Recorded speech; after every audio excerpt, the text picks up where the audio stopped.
Katanya jihad fisabilillah, di sana ada maksiat, kemudian terus membawa bom ke badannya ini, terus bom bunuh diri, ikut mati di situ. Katanya mati syahid. Itu bukan mati syahid, mati sangit. Iya. Sangit, bau badannya itu kayak bau kebakar, itu namanya mati sangit, bukan mati syahid. Tidak diajarkan seperti itu agama kita, itu namanya teroris. Awal mulanya teroris itu lembut, awal mulanya lembut gitu.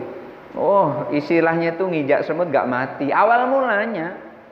Tapi nanti kalau sudah terkena keyakinannya, baru mulai keras.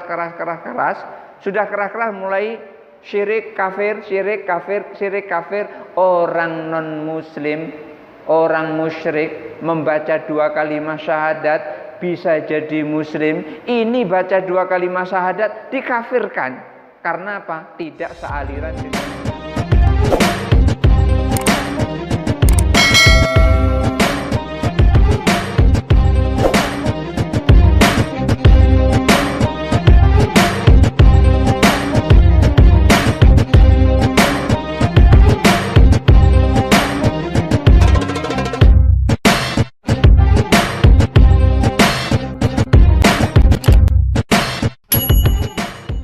Assalamualaikum warahmatullahi wabarakatuh.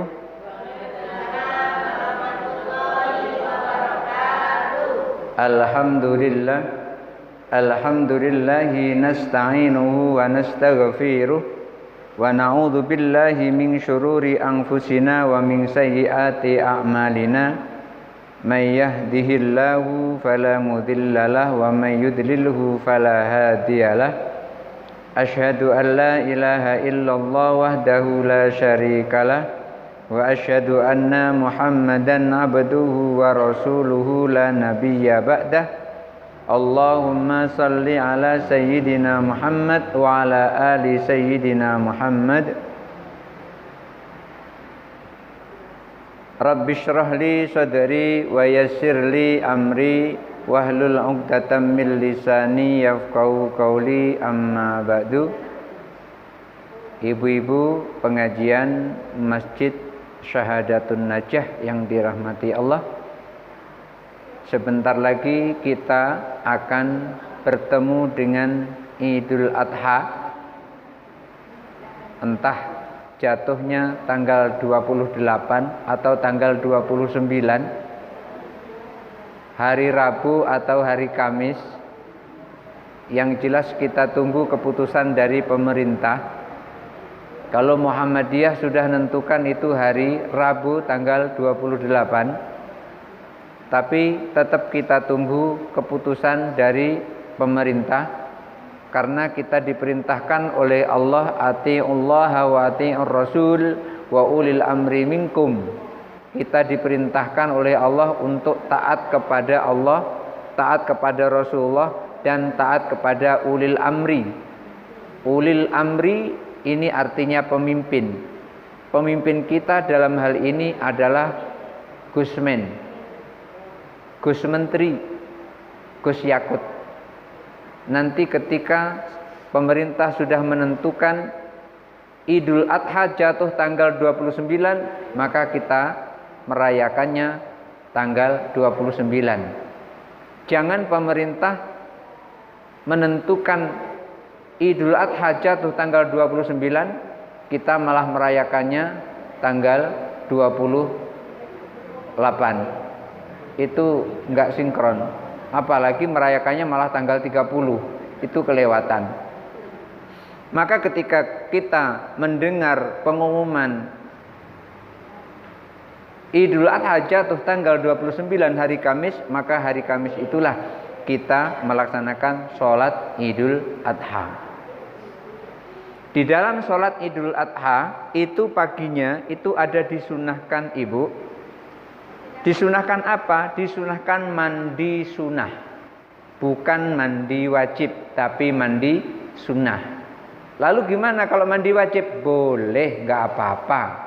Tapi dengan syarat tadi malam diajak suaminya, baru paginya boleh mandi wajib. Kalau tidak, ngapain mandi wajib? Atau mungkin karena kedatangan bulan, boleh mandi wajib. Dan memang harus mandi wajib kalau waktu itu bulannya sudah habis. Tapi kalau masih merah ya tidak boleh mandi dulu, tunggu habis baru mandi.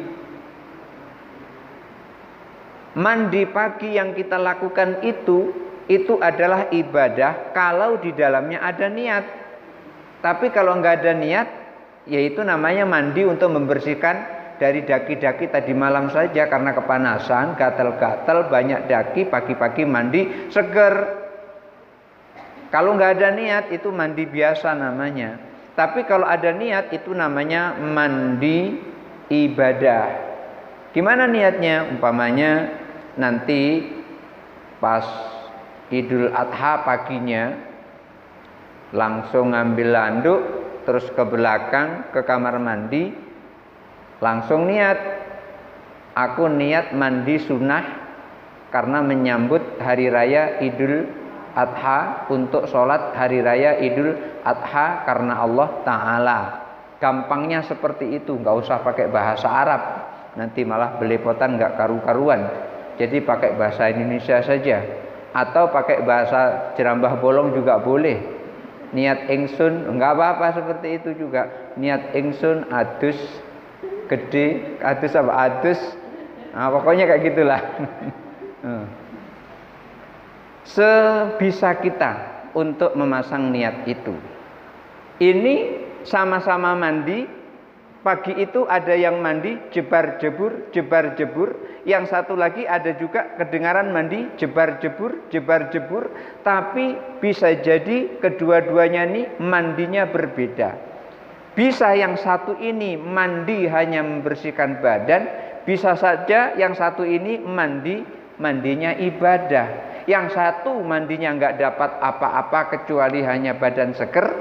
Yang satu lagi di samping badan seger mandi dapat ibadah. Kenapa? Niatnya adalah mandi sunnah untuk menghadapi sholat hari raya Idul Adha. Yang membedakan di antara keduanya ini adalah niat. Oleh karena itu niat itu adalah litamyizil ibadati minal adati, untuk membedakan antara ibadah dan adah atau kebiasaan. Apa kebiasaan itu? Biasanya orang mandi itu untuk badan bersih. Tapi ini mandi tidak untuk badan bersih, tapi mandi ini adalah mandi untuk menghilangkan hadas, tapi sunnah. Mandi sunnah. Kalau mandi untuk menghilangkan hadas besar itu namanya mandi wajib. Ini mandi sunnah. Maka ketika kita menyebut mandi sunnah karena menghadapi Idul Adha, inilah disebut dengan ibadah, bukan adah. Oleh karena itu, Rasulullah SAW telah mengisyaratkan ketika Rasulullah ditanya tentang seseorang, hina su'ila anir rajuli, ketika Rasulullah ditanya tentang seseorang, yuqatilu riya'an, apakah orang ini saat perang itu adalah perang karena pamer? Orang sibuk-sibuk ikut perang. Zaman dulu kan gitu. Perang karena pamer. Wa yuqatilu hamiyatan, apakah perangnya itu karena membela diri, menjaga diri karena diganggu kemudian terus membalas? Apa karena itu? Wa yuqatilu syaja'atan, atau perang karena keberanian, badan besar, tenaga kuat, terus berani. Maka pada saat itu Rasulullah ditanya oleh sahabat, ayyudzalika fi sabilillahi ta'ala, yang mana wahai Rasul di antara tiga ini yang disebut dengan jihad fi sabilillah? Karena ibu, jihad fi sabilillah itu balasannya tidak ada kecuali surga. Dan orang yang meninggal mati syahid itu tidak boleh dimandikan. Jadi dia itu dikafankan dengan pakaian-pakaian yang terkena syahid itu tadi. Jadi orang mati syahid itu langsung masuk surga, tidak ditanya-tanya lagi oleh malaikat. Inilah keutamaan orang yang berjihad fi sabilillah. Karena orang yang berjihad fi sabilillah seperti ini, maka orang sibuk-sibuk ingin jihad fi sabilillah. Sekarang itu namanya pahlawan kesiangan. Kalau sekarang ini mau jihad fisabilillah, siapa yang dilawan? Di Indonesia ini nggak ada orang kafir yang nyerang kita, tidak ada. Mau jihad fisabilillah, sama siapa yang dilawan? Katanya jihad fisabilillah, di sana ada maksiat, kemudian terus membawa bom ke badannya ini, terus bom bunuh diri, ikut mati di situ. Katanya mati syahid. Itu bukan mati syahid, mati sangit. Ya, sangit, bau badannya itu kayak bau kebakar, itu namanya mati sangit, bukan mati syahid. Tidak diajarkan seperti itu agama kita, itu namanya teroris. Awal mulanya teroris itu lembut, awal mulanya lembut gitu. Oh, istilahnya itu nginjak semut gak mati, awal mulanya. Tapi nanti kalau sudah terkena keyakinannya, baru mulai keras. Sudah keras mulai syirik kafir. Orang non muslim, orang musyrik membaca 2 kalimat syahadat bisa jadi muslim. Ini baca 2 kalimat syahadat dikafirkan. Karena apa? Tidak sealiran dengannya. Ini yang disebut dengan radikal. Yang seperti ini yang tidak cocok di Indonesia, harus segera dimusnahkan di Indonesia. Rasulullah ditanya, ayu dzalika fi sabilillahi ta'ala, mana ya Rasulullah di antara 3 ini yang disebut dengan fi sabilillah? Perang karena keberanian, perang karena membela diri, atau perang karena pamer? Mana di antara ini fisabilillah? Apakah 3-tiganya ini ada salah satu di antara 3 ini yang masuk kategori fisabilillah? Jawab Rasulullah, qala man qatala litakuna kalimatullahi yal ulya fahuwa fisabilillahi ta'ala. Siapa orang yang berperang untuk menjadikan kalimah Allah itu tinggi, itulah yang disebut dengan fisabilillah. Disebut dengan jihad fisabilillah itu kalau orang itu menjadikan kalimat Allah menjadi tinggi. Kalau perangnya itu, ngebomnya itu membuat orang takut, itu bukan fisabilillah, itu bukan syahid tapi sangit. Dan ini dulu pernah juga saya sampaikan di JI di PAL 5 bersama Kompol Sulaiman. Waktu itu beliau masih berpangkat Kompol Sulaiman dari Polresta, kerjasama dengan saya. Beliau menyampaikan aturan negara, saya menyampaikan apa itu jihad berdasarkan Al-Quran, berdasarkan hadis Rasulullah, pemahaman yang benar. Bukan berarti jihad, di sana ada banyak maksiat, kemudian masuk ke sana bom, itu bukan yang disebut dengan jihad fisabilillah. Kita disuruh oleh Allah untuk lemah lembut. Ud'u fi sabili rabbika bil hikmati wa mau'izatil hasanati wajadilhum billati hiya ahsan.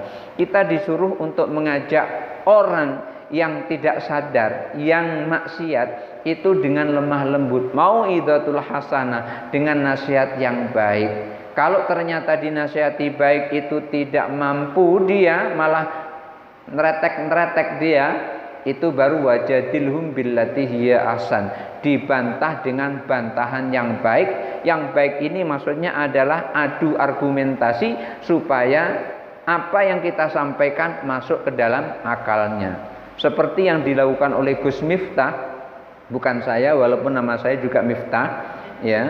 Ada yang dilakukan oleh Gus Miftah, itu dakwahnya di pelacuran. Sebelum dakwah dia membeli beberapa kain telekung dan juga nasi bungkus, pokoknya makanan. Dia pergi ke situ, kemudian orang itu dibagi, setelah dibagi telekung dipakai, baru diceramai. Itu cara beliau seperti itu. Dia ini sesungguhnya satu kampung dengan saya, sama-sama Ponorogo. Ya, cuman dia dari Tegalsari, saya dari Carangrejo. Sama-sama Miftahnya. Cuman dia anak kiai besar, saya cuman anak kiai kecil. Ya. Jadi agak berbeda. Hadirin, hadirat yang dirahmati Allah Subhanahu wa taala, yang disebut dengan jihad fisabilillah itu adalah ketika seorang yang berperang itu menjadikan kalimah Allah itu ulya. Kalimah Allah itu tinggi, sehingga kalimah Allah itu bergema. Kalimah Allah itu disegani oleh setiap orang. Kalimat Allah itu dipuja, dipuji, disucikan oleh setiap orang. Itulah yang disebut dengan jihad fisabilillah. Bukan karena ngebomnya itu tadi, bukan karena gagah beraninya, bukan karena membela diri, bukan, apalagi karena pamer, sama sekali tidak.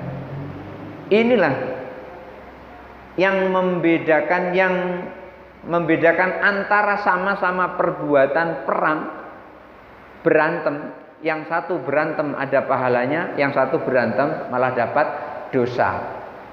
Itu semua ditentukan oleh niat.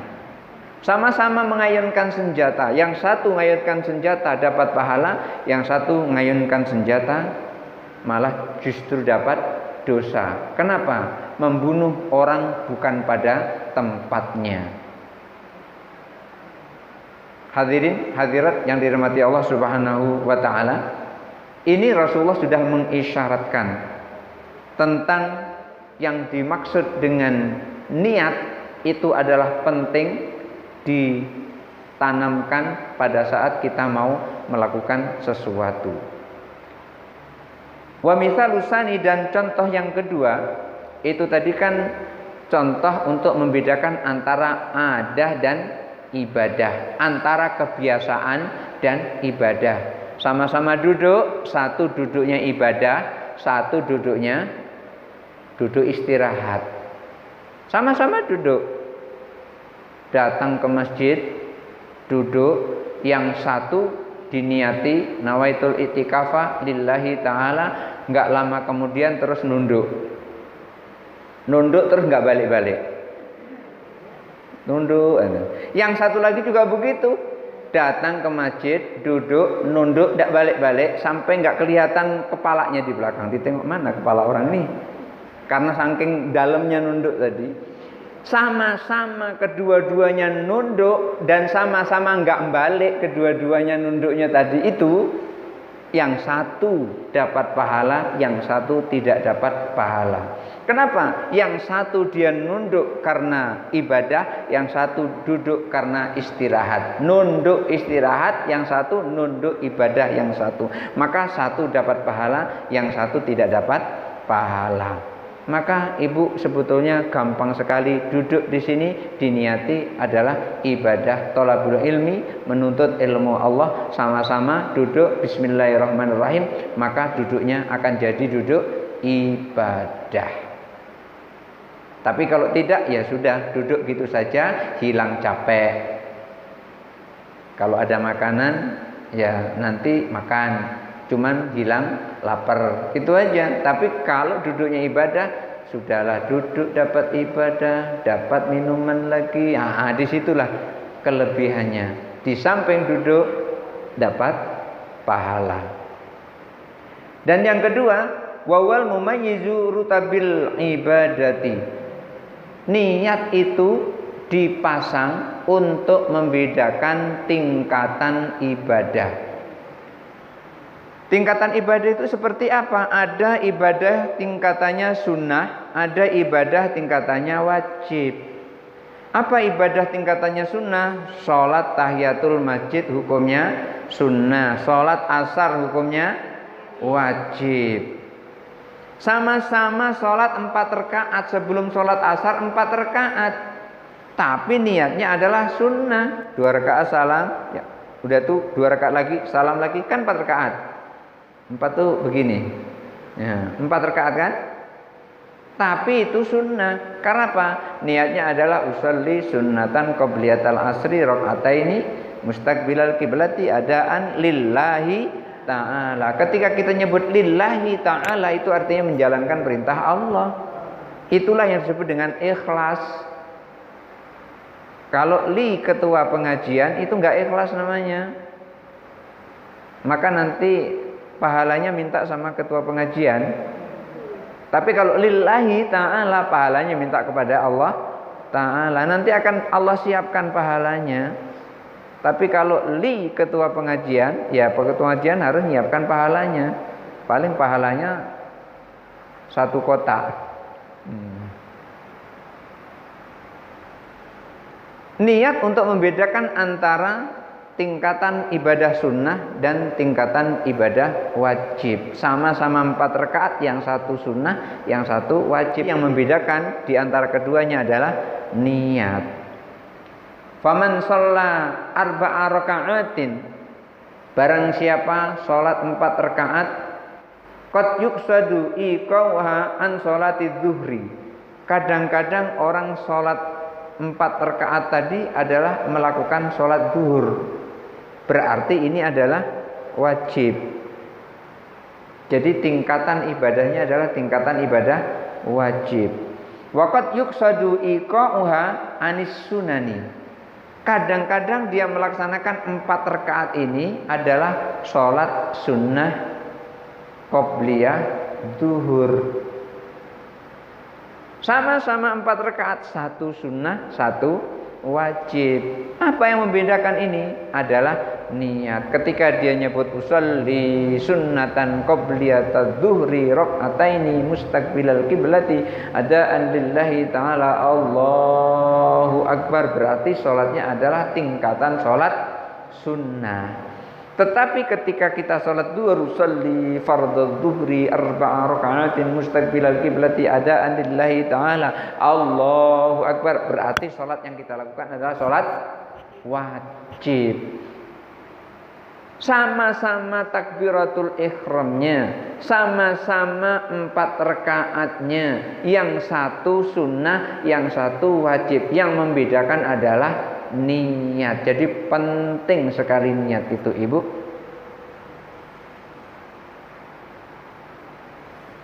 Datang dari rumah ke masjid, di rumah niat untuk ikut taklim di masjid.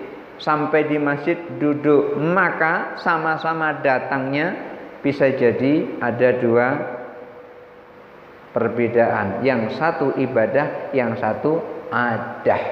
Jadi hanya pengen ngumpul saja, karena lama tidak ketemu dengan teman-teman.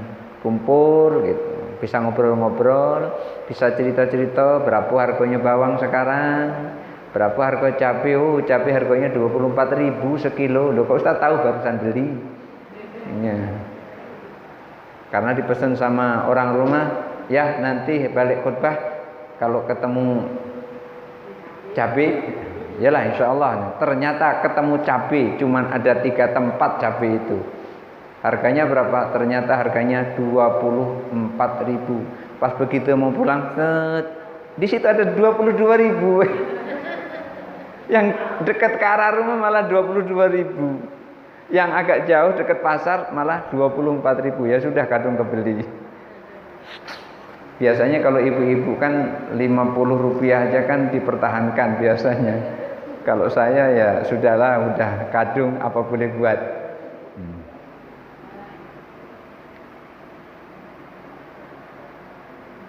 Fal mumayyizu wan niyatu. Ini semua yang membedakan adalah niat. Wa kadzalikal itqu. Walaupun sekarang enggak ada lagi. Wa kadzalikal itqu. Demikian juga memerdekakan budak.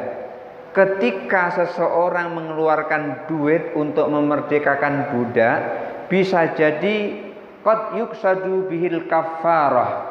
Kadang-kadang orang memerdekakan budak itu tujuannya adalah kafarah, karena denda. Karena ia melakukan kesalahan, maka dendanya adalah membayar dengan uang untuk memerdekakan budak karena melakukan kesalahan, maka kifaratnya adalah memerdekakan budak. Jadi ketika dia memerdekakan budak itu tujuannya adalah untuk kafaroh atau untuk bayar denda. Waqad yuksadu bihi ghairuha kan nadari wa nahwihi. Kadang-kadang sama-sama memerdekakan budak, tetapi tujuannya bukan untuk membayar kafaroh, bukan untuk membayar denda, tapi tujuannya adalah nazar. Bisa jadi kalau nanti anakku sehat dari sakitnya yang selama ini sudah aku bawa ke tabib ini, ke tabib ini, ke tabib ini, semuanya tidak sehat. Kalau nanti sehat, aku akan memerdekakan budak. Ternyata sakitnya disehatkan oleh Allah, baru ia memerdekakan budak. Maka memerdekakan budak tadi dengan membayar uang itu bukan kafaroh, tetapi karena nazar, maka wajib hukumnya. Satu contoh lagi, kalau nanti tanah di belakang rumahku yang seluas 2 tumbuk itu nanti laku aku jual, maka Idul Adha ini aku mau menyembelih 1 sapi, menyembelih binatang korban 1 sapi. Berarti dia adalah nazar untuk menyembelih seekor sapi untuk kurban. Maka hukumnya berkorban pada saat itu bisa jadi wajib kalau tanahnya laku. Yang sebelahnya lagi juga berkorban, tapi nggak jadi berkorban. Kenapa? Karena memang duitnya nggak cukup. Kenapa duitnya nggak cukup? Dia tidak nazar. Ini namanya korban sunnah. Maka korban ada 2, ada korban sunnah, ada korban wajib. Korban sunnah adalah korban biasa. Ibu nanti masuk tanggal 10 Zulhijjah, dalam hati pengen, Masya Allah, aku ada uang sedikit cukuplah untuk beli kambing, saya pengen berkorban. Saat itu ibu pengen berkorban, namanya korban sunnah. Tetapi kalau ibu bilang seperti ini, kayak tadi, andaikan tanahku di belakang rumahku yang 2 tumbuk itu laku, maka aku akan berkorban 7 kambing. Berarti 7 kambing itu harus disembelih pada saat itu. 7 kambing, berkorban 7 kambing, wajib korban 7 kambing itu. Kenapa wajib? Karena nazar. Atau umpamanya lagi, yang lain lagi ini umpamanya nazar. Andaikan, ini masih andaikan, nazar itu kan andaikan biasanya kan? Andaikan suamiku hari ini pulang dari tugasnya, atau umpamanya tidak hari ini, andaikan dalam bulan ini suamiku pulang dari tugasnya yang ada di Irian Jaya melawan teroris yang ada di Irian Jaya, bulan ini pulang, maka bulan ini aku Idul Adha ini aku akan menyembelih binatang korban. Ternyata baru ngomong kayak gitu, seminggu kemudian malam-malam pintunya ketok tok tok tok. Assalamualaikum. Waalaikumsalam. Pas dibuka rupanya suaminya. Nggak bisa dia ngomong, langsung dipeluk suaminya habis-habisan. Karena apa? Karena bertugas di Irian sana itu melawan pemberontak di sana itu kan taruhannya nyawa kan? Taruhannya nyawa. Ternyata pulang dalam keadaan sehat wal afiat. Maka Idul Adha yang pada saat itu datang, dia wajib menyembelih binatang kurban. Kenapa? Karena nazarnya kalau suaminya datang akan menyembelih binatang kurban. Ketika dia nyebut menyembelih binatang kurban, apa yang disembelih? Yang penting binatang kurban. Binatang kurban itu yang paling bagus disembelih adalah unta. Tapi di Jambi ini di mana cari onta? Paling ada cuman di Taman Rimba. Dan itu pun cuman satu. Itu pun kurapan lagi. Onta kurapan nggak boleh dipakai untuk kurban. Ingat ibu ya. Maka selamat ibu yang kurapan. Guyon. Jadi kalau binatang kurapan itu tidak boleh dipakai untuk kurban. Setelah onta apa yang bagus untuk kurban? Sapi. Jadi ada bangsa onta, ada bangsa sapi. Kalau bangsa onta tidak pakai tanduk, tapi kalau bangsa sapi harus pakai tanduk. Apa bangsa sapi itu? Seperti sapi, kerbau, pokoknya bangsa sapi lah gitu. Sebangsa dan senilai dengan sapi. Maka sapi ketika kita nazar boleh, tapi tidak nyebut kalau nanti suamiku datang aku ingin nyembelih binatang kurban, dapat sapi, sembelih sapi dengan syarat sapinya tidak boleh potel tanduknya. Kalau tanduknya potel tidak boleh dipakai untuk kurban, apalagi buntutnya potel nggak boleh dipakai untuk kurban. Apalagi kakinya sebelah potel, walaupun badannya gemuk 300 kilo, tetapi kakinya potel, nggak boleh dipakai untuk kurban. Tidak dapat sapi jantan, sapi betina, nggak apa-apa. Sapi betina boleh juga dipakai untuk kurban. Boleh. Baik jantan maupun betina, ada hadisnya. Inasan kana au dzakaran, baik itu betina maupun jantan boleh dipakai untuk berkorban. Tapi yang lebih afdal adalah yang jantan. Kenapa kok jantan? Li'anna lahmahu atyabu, karena daging binatang jantan itu lebih enak daripada daging betina. Wal unsa artabu, dan daging binatang perempuan itu lebih lembek, lebih lembut. Dan memang biasanya kan perempuan itu lebih lembut dagingnya daripada laki-laki kan, karena laki-laki kan bergerak terus, makanya laki-laki itu berotot gitu kan. Kalau ada perempuan berotot, laki-laki yang jelas takut. Iya. Kan laki-laki berotot itu menunjukkan bahwasanya daging jantan itu lebih enak daripada daging betina. Kenapa? Lemaknya hilang karena bergerak terus.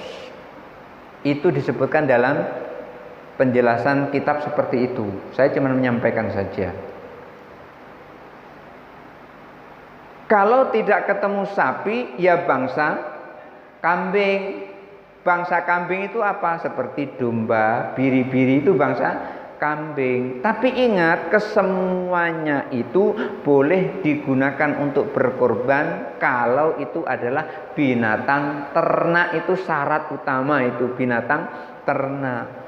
Apa ada kambing bukan binatang ternak? Ada. Kambing hutan, kambing liar tidak boleh dipakai untuk kurban. Sapi liar nggak boleh dipakai untuk kurban. Sapi liar nggak boleh. Yang boleh itu sapi ternak. Maka dikatakan dalam Al-Quran min bahimatil an'am, dari binatang ternak.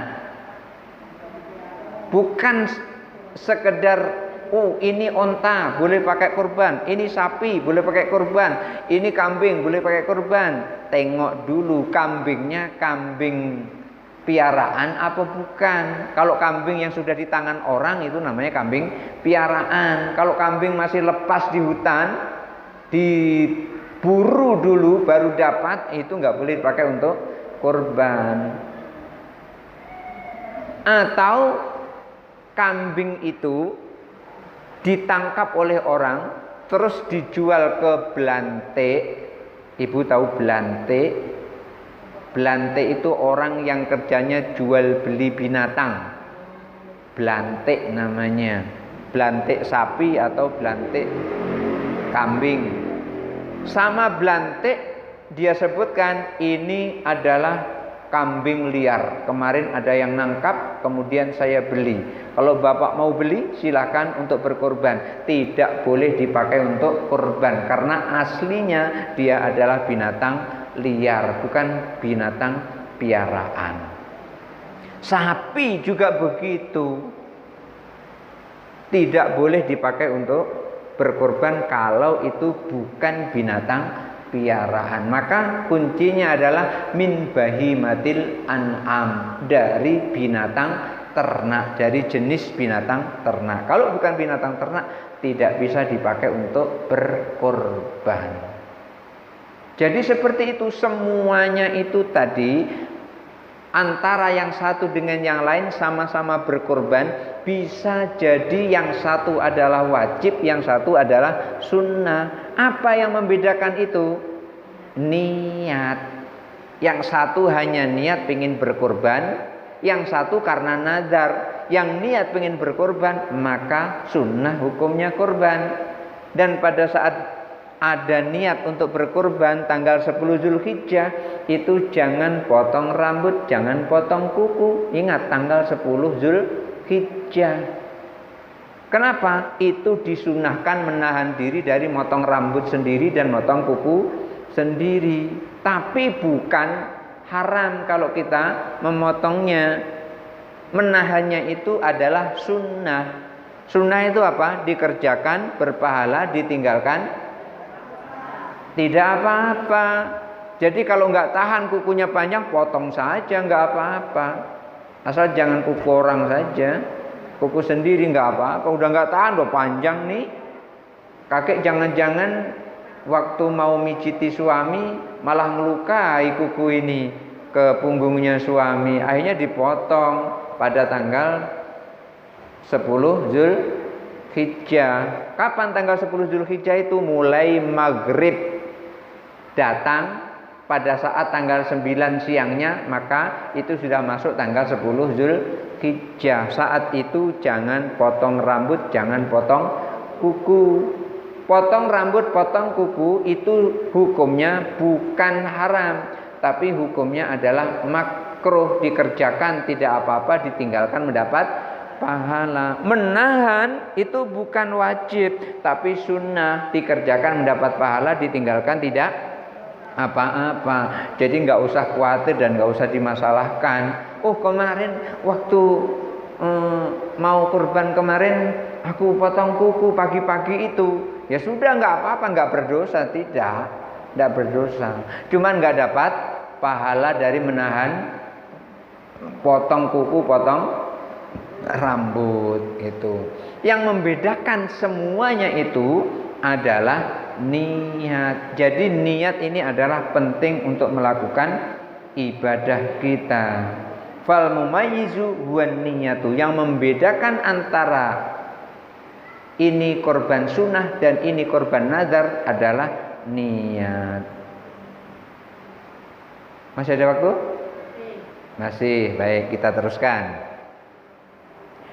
Wa fi qaulihi sallallahu alaihi wasallam, dan di dalam sabda Nabi sallallahu alaihi wasallam, wa innama likulli imri'in ma nawa, dan setiap orang itu akan mendapatkan apa yang ia niatkan. Duduk di sini mau niat apa, itulah yang nanti akan didapatkan. Ketika niatnya lillahi ta'ala, nanti boleh nuntut kepada Allah. Ya Allah, aku sudah lillahi ta'ala, maka aku nuntut pahala. Boleh. Tetapi kalau niatnya bukan lillahi ta'ala, jangan minta apa-apa kepada Allah, nggak akan dikasih. Karena Allah tidak mau memberi kalau tidak diniatkan untuk Allah. Sholat kalau bukan lillahi ta'ala, maka sholatnya tidak akan diterima oleh Allah. Kalau memang sholatnya itu adalah li calon besan, ya minta saja pahala sama calon besan. Jangan minta sama Allah, nggak boleh. Allah nggak mau yang seperti itu. Oleh karena itu, wa innama likulli imri'in ma nawa, dan sesungguhnya setiap orang itu akan memperoleh apa yang ia niatkan. Dalilun ala annahu la tajuzun niyabatu fil ibadati. Ini menunjukkan bahwa kalau beribadah itu niatnya tidak boleh diwakilkan. Jangan ibu sholat niatnya wakil. Tolong ya, salam sama malaikat, aku nggak bisa sholat maghrib. Enak aja malaikat kayak CS-nya aja, minta salam-salam sampaikan ke malaikat. Tidak boleh niat sholat diwakilkan. Nah, ibu nggak bisa nih sholat, niat untuk mama, nggak bisa. Sholat nggak boleh diwakilkan niatnya, nggak boleh. Walat tauqilu fi nafsin niyati, dan niat itu sendiri juga tidak boleh diwakilkan. Niat tidak boleh digantikan dan niat tidak boleh diwakilkan. Digantikan tidak boleh, diwakilkan juga tidak boleh. Kalau pengen sholat, sholatlah sendiri. Jangan mewakilkan kepada orang. Ketika dia sholat, ya niatlah sendiri. Jangan niatnya digantikan oleh orang. Kenapa? Karena sholat tidak boleh diwakilkan. Maka sholat itu wajib. Ketika ia lakukan, dia harus tegak, berdiri.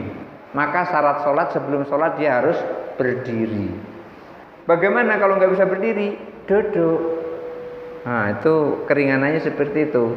Sholat kalau nggak bisa berdiri boleh duduk. Kalau duduk juga nggak bisa, baring miring. Miringnya itu miring kanan. Miring kanan itu tangan kanan ini di bawah. Namanya miring kanan. Tapi tetap menghadap kiblat. Kalau tetap menghadap kiblat, berarti kepala berada di sebelah utara. Bukan sebelah selatan, sebelah utara. Untuk meletakkan tangan kanan ini di bawah menghadap kiblat. Tidak sah sholat kalau tidak menghadap kiblat. Oh, miring nggak bisa, melumah. Kalau miring nggak bisa, apa melumah tuh? Telentang. Ya, telentang kalau nggak bisa. Telentang nggak bisa juga melakukan sholat, pakai isyarat mata. Jadi nggak bisa berdiri boleh duduk, nggak bisa duduk boleh baring miring, nggak bisa baring miring, baring telentang, nggak bisa telentang pakai isyarat, nggak bisa pakai isyarat, baru minta tolong disolati. Iya, kasih tahu sama tetangga ibu yang nggak bisa sholat, boleh minta tolong saya. Panggil saya, nanti akan saya sholati sama kawan-kawan yang lain. Kalau dia nggak bisa sholat. Jadi ini menunjukkan bahwasanya niat itu tidak boleh diwakilkan. Niat itu harus dilaksanakan sendiri. Kalaupun dia yang melaksanakan perbuatan itu, niat juga nggak boleh diwakilkan kepada orang, apalagi perbuatannya diwakilkan kepada orang. Jadi tidak boleh. Seperti sholat, minta tolong sholatkan aku sholat duhur ya, karena aku lagi sibuk. Nggak bisa seperti itu. Lalu bagaimana kalau sibuknya itu sibuk yang sangat sibuk, sehingga kesibukannya itu akan menentukan mati dan hidup. Maka ketika seseorang itu sibuk sehingga dia tidak bisa melakukan sholat duhur, tidak bisa melakukan sholat asar karena sibuknya, dan sibuknya itu adalah sibuk perjuangan antara mati dan hidup, maka pada saat itu sholat boleh diqadha nanti setelah bisa sholat. Umpamanya bisanya jam 12 malam baru lepas dari bahaya itu, maka jam 12 malam sholat duhur, sholat asar, sholat maghrib, kemudian sholat isya. Apa boleh seperti itu? Boleh. Nabi pernah melakukan seperti itu. Kapan? Pada saat perang Khandaq, Nabi dikepung oleh kaum kafir musyrikin. Saat itu Nabi sedang menggali parit, bersama para sahabat yang lain, jumlahnya kurang lebih 1000 tentara pada saat itu. Sampai Rasulullah itu kelihatan perutnya itu bunyi kletak kletuk. Ternyata Rasulullah itu lapar. Tetapi Rasulullah lapar itu nggak pernah dirasakan laparnya, sehingga Jubair itu mendekati Rasulullah. Ketika Jubair mendekati Rasulullah, Jubair ini pengen ngajak makan Rasulullah ke rumahnya. Akhirnya diam-diam Jubair ini pulang ke rumah. Begitu Jubair pulang ke rumah, nanya sama istrinya, "Bu, ada gendum nggak?" "Ada, Pak." "Ada." "Kambing?" "Ada, Pak." "Baik, kambing nanti aku sembelih, gendum tolong nanti dimasak. Aku mau ngundang Rasulullah. Tapi ini paling-paling cukup untuk orang-orang 20. Bagaimana? Kan banyak tentara-tentara muslim yang sedang berjuang. Nanti aku bilanglah sama Rasulullah. Yang penting Rasulullah mau makan bersama kita." Akhirnya kambing dipotong, dibikin gulai enak. Kemudian gendumnya tadi dimasak untuk dimakan menjadi masakan yang enak. Jubair bisik-bisik kepada Rasulullah. Bisik-bisik kan nggak kedengaran, tapi ada isinya. Isinya begini, "Ya Rasulullah, aku pengen ngundang engkau untuk makan santap bersama kami." Lalu apa yang dilakukan oleh Rasulullah? Rasulullah langsung teriak, "Wahai orang-orang yang menggali parit, kali ini kita akan diundang oleh Jubair untuk makan bersama-sama." Pucat mukanya Jubair. Cuman cukup orang 20 yang diteriakin orang 1000. Lalu Jubair datangi Rasulullah, "Ya Rasulullah, dah cukup Rasulullah makanannya." "Sudah Jubair, aku tahu. Pulanglah dulu. Jangan dibuka makanan itu sebelum aku datang ke sana." Akhirnya Jubair pulang dan makanannya itu ditutup seperti perintah Rasulullah. Makanan ditutup pakai baskom itu, kalau kita barangkali ditutup. Makanannya ditutup, gulainya juga ditutup. Untuk apa? Supaya tidak nampak. Sampai Rasulullah datang, Rasulullah bacakan Bismillahirrahmanirrahim, diludahkan ke arah makanan itu di atas tutupnya. Jadi diludahi itu oleh Rasulullah. Kemudian setelah itu baru orang-orang yang datang satu persatu itu suruh ngambil dengan syarat begitu ngambil langsung ditutup, ngambil langsung ditutup, ngambil langsung ditutup. 1000 pasukan sudah makan semua, tinggal Rasulullah dan Jubair yang belum makan. Akhirnya Jubair diperintahkan oleh Rasulullah, "Coba Jubair, kamu buka makanan itu masih utuh seperti semula. Berarti lebih untuk dimakan oleh orang 1000. Padahal jatahnya cuma 20 orang menurut Jubair." Inilah yang disebut dengan barokah. Maka ketika ibu makan nggak kenyang-kenyang, itu berarti makanannya tidak barokah.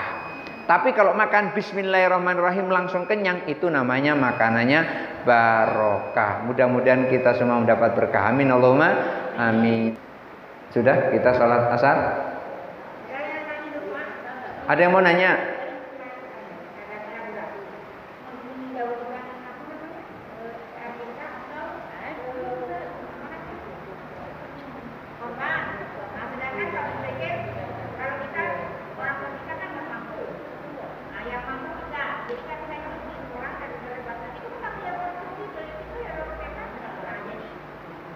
Ini korban ini.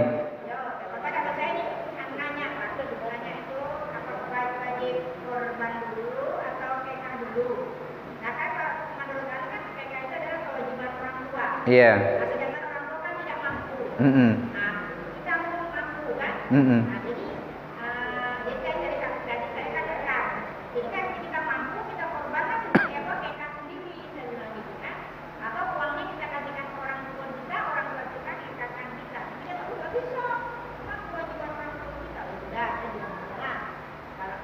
Ya, kalau seperti itu pemahaman yang belum tepat.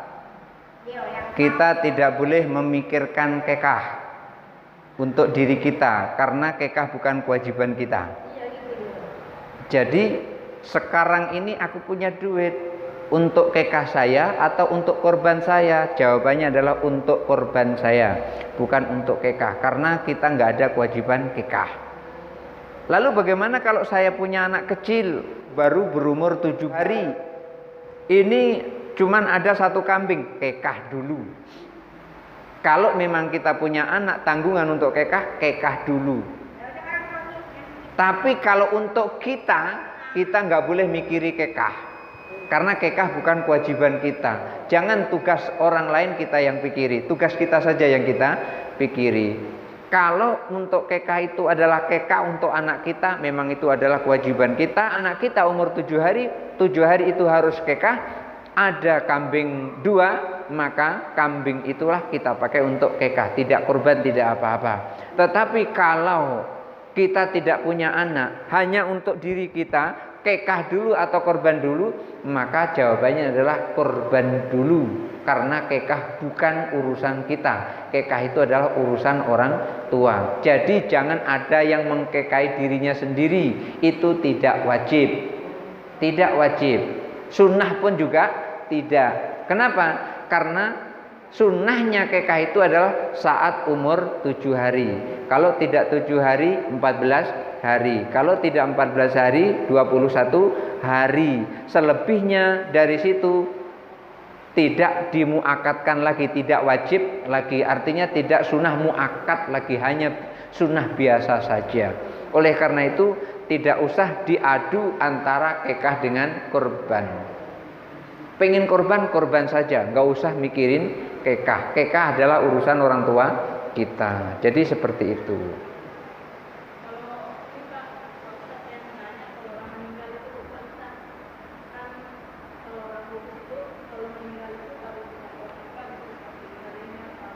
Ketika orang meninggal, terus kita motong kambing, asal mampu tidak apa-apa. Asal mampu tidak apa-apa.